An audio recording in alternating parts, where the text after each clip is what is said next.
Magandang araw po yan sa ating mga subscribers. Ayan, muli, bago pala ang lahat, ako nga pala si Michael Hausian. Ang aking YouTube channel ay Michael Hausian TV. Yan, sa mga gusto po mag-subscribe, yan, pwede niyo po akong subscribe at mag-like po sa aking ginagawang mga video. At ang ating tatalakayin mga guys ay yung tungkol sa isang vlogger na kumain ng isang buong manok. Ayan. Hindi isang buong manok ha. Kumain siya ng isang buong manok, tapos ay niluto niya muna to at kinain niya kasama ang buto. Alam nyo mga guys ay kung yung kanyang dahilan ay meron pala talaga isang dahilan. Alam nyo po ba kung ano yung dahilan na yun? Yun po ay yung kanyang asawa kasi ay buntis. Yan. Buntis po yung kanyang asawa at kailangan niya ng pera, kaya niyang nagawang tanggapin ang challenge, ang request ng isang followers niya. Yeah, kasi meron tong makukuhang 20,000 pesos. 20,000 pesos at malaki na po yan mga guys. Malaki na po yan at makakatulong po yan sa pagbubuntis ng kanyang asawa. Diba? Para sa panganganak ng kanyang asawa. Subalit nangyari ang hindi maganda, di ba? Nangyari ang hindi maganda at nung matapos nga siya magmukbang ng isang buong manok ay dun nga po yung nangyari. Namatay po siya mga guys. Namatay po siya dahil sa kumain po siya ng isang buong manok. Pati yung halos, pati yung buto ng manok ay talagang inubos niya. Kinain niya. Alam niyo mga guys, ay okay lang naman kumain ng isang buong manok at kasama na yung buto. Okay lang naman po yung kumain.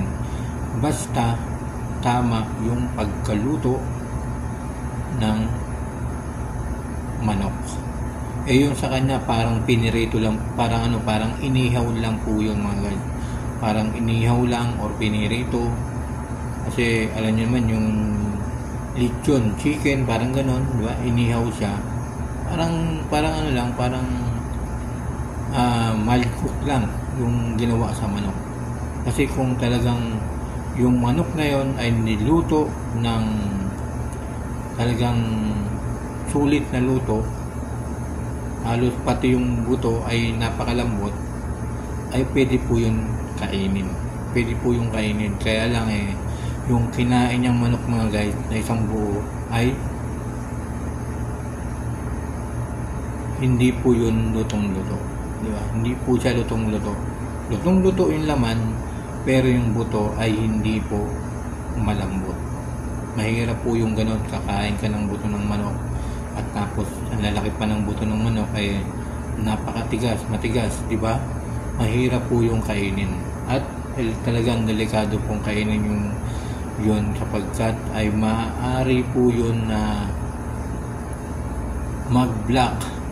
Sabi nga ng doktor, yun ang cause ng isang doktor na maaaring nag-block o kunyari sa ating abdominal o sa ating mga liver, sa ating mga internal na part ng ating katawan, ng mga sensitive, ay maaaring mag-block yung mga buto na kinain niya, di ba? Maaaring mag-block, magharang sa pagdaloy ng sa pagdaloy ng kanyang mga dugo, di ba? Lalo sa mga buto niya, sa mga ugat, minsan ganon, pwede rin ganon. Kaya mahirap po talaga yung mga ganun na challenge.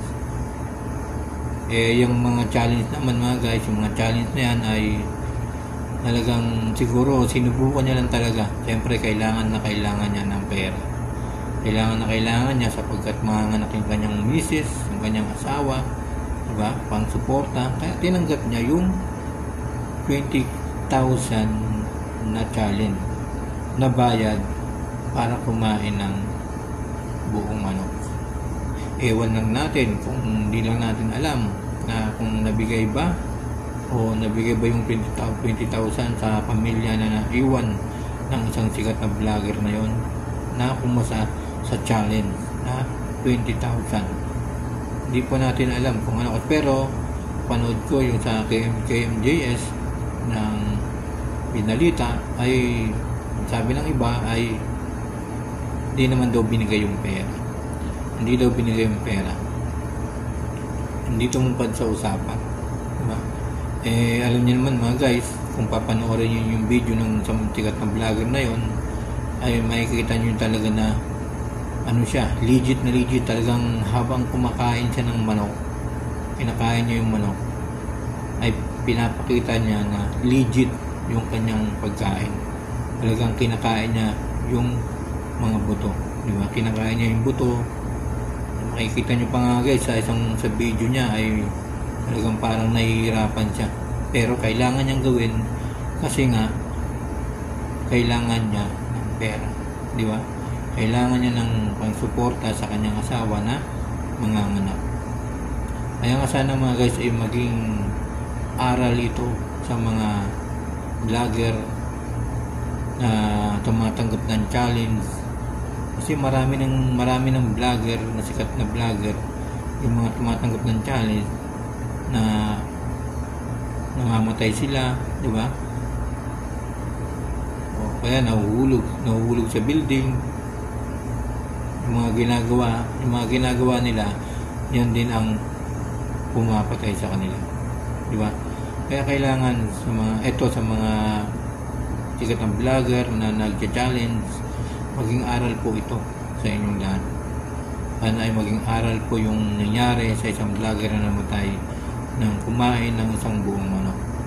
Yun po yung dahilan kung bakit kumasa yung sikat na vlogger na to, yung isang vlogger na to, sa isang followers niya na kumain siya ng isang buong manok at magbibigay ng 20,000. Pero hindi natin alam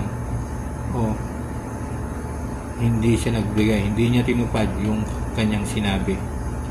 Kaya ngayon po yung vlogger na yun na kumain ng isang buong manok ay kasalukuyan pong ililibing na. Yan po yung isang post ng isang netizen o content creator na ililibing na ang vlogger na kumain ng isang buong manok. Kaya sa mga kailangan kapag kakain po tayo ng manok, dapat ay yung lutong-luto. Alam niyo naman, yung paan ng manok, pag kumain po, pag nagluto po kayo ng adobong manok, yung paan ng manok, ay pag kinain niyo po yun, pag niluto niyo po yun ng sobrang-sobra, lutong-luto, ay napakalambot po nun. Dapat ganun po yung inyong gagawin. Lahat ng mga vlogger dyan, pero mag-iingat din po yung mga tumatanggap ng challenge. Mahirap din po yun. Kung pwede nga lang ay magtrabaho tayo kasi hindi naman lahat ng pamilya o ng tao ay may trabaho na pwedeng matanggap agad. Siguro kaya ganon na tinanggap niya yung challenge ng isang followers niya, yung kumain na siya ng buong manok at bibili siya ng 20,000 ay talagang nangangailangan talaga niya. Kaya wag po natin siyang ibabas, mga kaibigan, mga subscriber, wag po natin ibabas yung tao na yun. Naway pagdasal po natin yung kanyang kaluluwa.